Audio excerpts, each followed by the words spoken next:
Hey, this is Mad Movie Mark, the Mad Movie Mark Movie Review. Thank you for joining me as I review the 1934 comedy mystery, The Thin Man. That's still on, huh? Hey, yes, well, my reviews are still on. I took a 3-week hiatus because I was sick. I had the flu, but now I am back, and in that time, my microphone broke, so I'm now using this gaming headset that I have. If this is your first time joining me, I am reviewing every movie in this book, The 1001 Movies You Must See Before You Die. The Thin Man stars William Powell as Nick Charles and Myrna as his wife Nora Charles. It also stars Maureen O'Sullivan as Dorothy Wynant. She's also in another movie that I absolutely love called A Day at the Races with the Marx Brothers.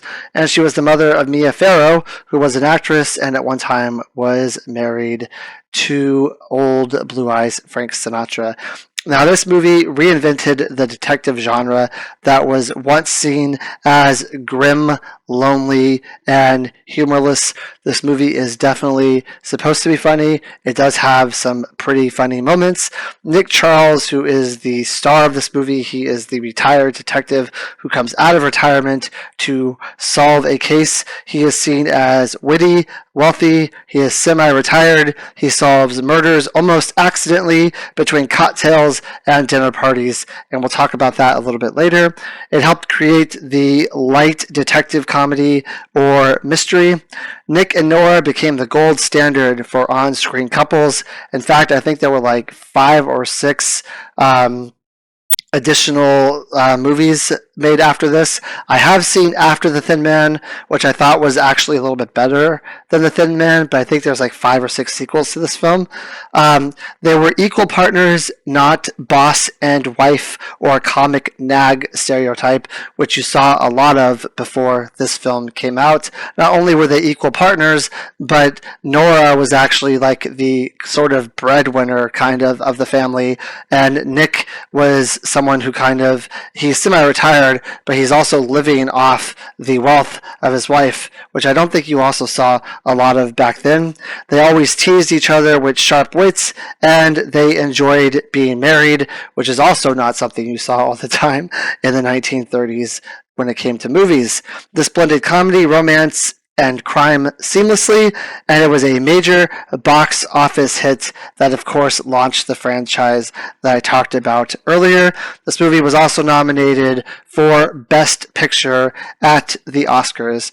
Now, when this movie opens up, we are introduced to a character named Clyde Wynant. Now, Clyde is the actual Thin Man in this film. This movie is based off a book. In the book, the character of Nick was an overweight fellow, and Clyde was thinner, so he was known as the Thin Man. But in this movie, Nick is not overweight. William Powell is average build, so I guess they took some liberties with that character. Anyway, Clyde discovers that $50,000 of his money is missing. Now, this was money that he was going to be using for his daughter's wedding. In the beginning of the film, we learn that Dorothy is engaged to be married, and enraged, he thinks that it's his mistress who stole the money, his mistress and his ex-secretary. So he goes to her house and he demands the money. She eventually reveals that she did steal the money, but she only has $25,000 of it left. Now, originally, Clyde was going to go on a business trip. He's an inventor. He was going to be inventing a new gadget or something, and he was going away where he wasn't going to tell anyone where he was going so that he could be in complete solitude, not have to worry about work, and be able to develop this project. And the only person who would know where he was would be Herbert Macaulay, who I think is like his lawyer in this movie. So he storms out after learning that his wife stole this $25,000, and he claims that he's going to get revenge. Now, Herbert Macaulay is sending his mistress $25,000 every now and then to send it to Clyde while he's away so that he has money. Actually, not $25,000. He's just sending him money so that he has money while he's away. And At the same time, Clyde's ex-wife is married to a penniless person. Now, she's treated very poorly throughout this movie. Everyone really treats her badly, calls her names, says that she's like living off her ex-husband's money. I will say that in the beginning of the film, they paint him as someone who cheated with his secretary. He had an affair, though they say he had one misstep, and after one misstep, his wife decided to divorce him. That misstep was, of course, adultery. And for some reason, instead of treating Clyde poorly for having the affair, they treat his ex-wife poorly throughout the entire film for not having any money, for now being with a gentleman who is penniless, and she's basically living off her ex-husband's alimony. Now, at some point, the woman who is the secretary slash mistress is found dead. And after she's found dead by Clyde's ex-wife, who goes over to have a chat with her. And Clyde's ex-wife finds something on the mistress that points to him being the murderer. So she takes that item so that he is not fingered as the murderer. But throughout the entire film now, he is going to be the person who is of interest. He is going to be the person who is the suspect. They are going to believe that Clyde is the murderer, and he's been away for 3 months. They don't know how long he was supposed to be away for. Originally, he told his daughter that he would only be away until Christmas. He would be back before Christmas, and now it is very much after Christmas, and no one knows where he is. Because of this, Dorothy decides that she is going to approach Nick, who is in town for Christmas with his wife Nora, and she's going to ask if he can look into this. Now, he does not want to go back to being a detective because he has married Nora. She was given a very handsome inheritance of like 4 or 5 different companies, which Nick now says that he is running, and he's basically living off his wife's money and off the inheritance. So he has no reason to go back to being a detective. He is perfectly fine off financially. There's no reason for him to get back into that. He drinks all the time. He is perpetually drunk throughout this entire film, and Nora is also basically perpetually drunk. She seems to always be trying to catch up to Nick in terms of drinking and trying to match his level of drunkenness. But even though he's drunk, he has a very steady mind. He always knows what he's doing. He's always clear thinking, even though he's always drunk somehow. And he decides at first not to take the case. But as the movie goes on, other people start showing up dead. No one's been able to find Clyde. People have heard rumors of him calling Macaulay, the person he's been sending money to. Macaulay claims that he set up a bunch of meetings with Clyde to meet with him and talk with him, but Clyde never shows up. And the police who are investigating this are kind of getting nowhere.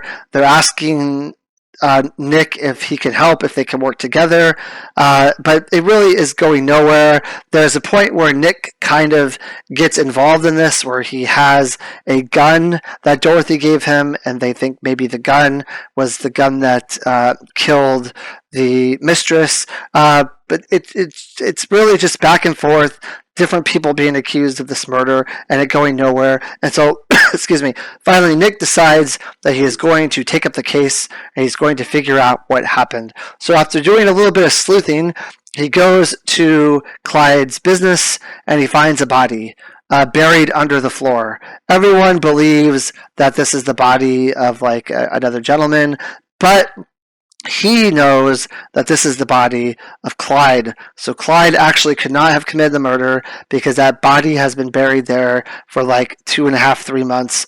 So all the other murders that have happened since then could not have been Clyde. It had to have been someone else who's framing Clyde for the murders. So he ends up, I don't know, I think he does some sleuthing on his own because at the end of the movie he decides to invite everyone into the same room.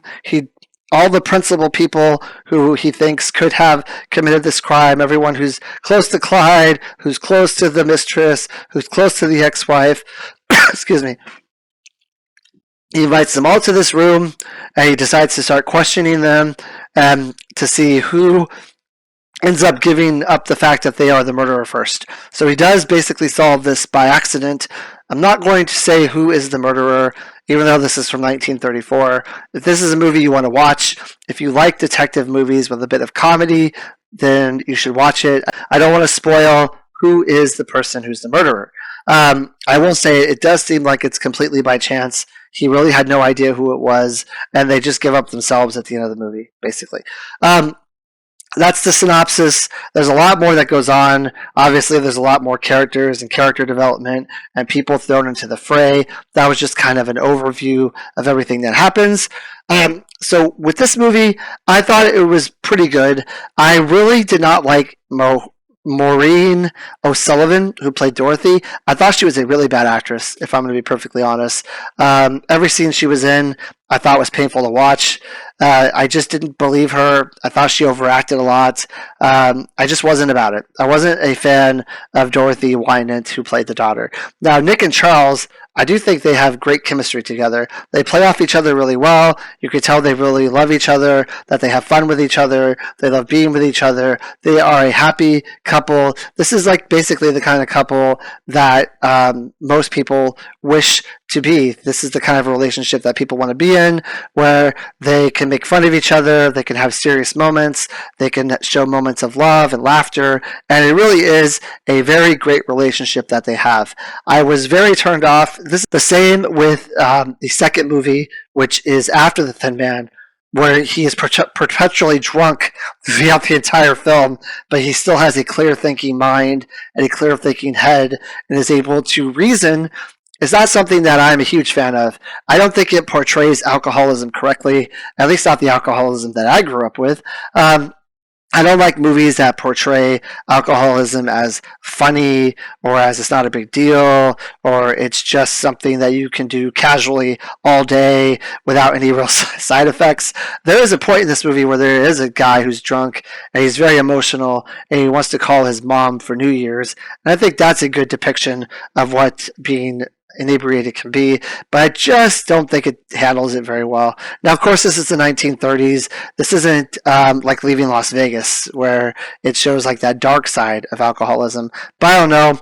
I grew up with a lot of family, a lot of distant family who were very enraged, angry, poor alcoholics, and it's weird to me when I see this type of movie, and I just don't think it's fair with how it portrays alcoholism, and that kind of rubs me the wrong way. Besides that, though, this movie is witty. It is funny. The whole at the end of the movie where they kind of just stumble upon who the murderer is, you don't. I mean, you kind of go in as an audience member blind. I would say the person who committed the crime is someone that, if you watch the movie a couple times, you could probably see some clues here and there, but it's really hard for you to follow this movie and try to guess who the murderer is and be correct. And for me, when I watch a detective film or whodunit film, I really love to be able to have enough clues and to be shown enough that I can solve the film, that I can solve who did it. It makes me feel really good at the end of the movie. It makes me feel like I was actually part of it, like I was in it, like I was a member of the audience who is watching this entire thing unfold.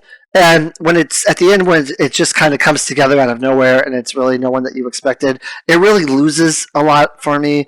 I wasn't a fan of that, but I still think that this is a very decent movie. I do like the relationship between the two main characters. There are some funny parts. There's especially a scene in the movie where Nick is trying to sleep and his wife keeps waking him up. And then they get a doorbell rings and she says, "Honey, I think the doorbell rings." And he's like, "Oh, thank God. I thought I was actually going to be able to get some sleep," which I thought was really funny because that happens in relationships. It's something that we can all relate to. There's a lot of relatable comedy here, even though it's from the 1930s. But I just think that this movie is decent. It's a good movie, but it's not my favorite. I give it an 8 out of 10. Thank you.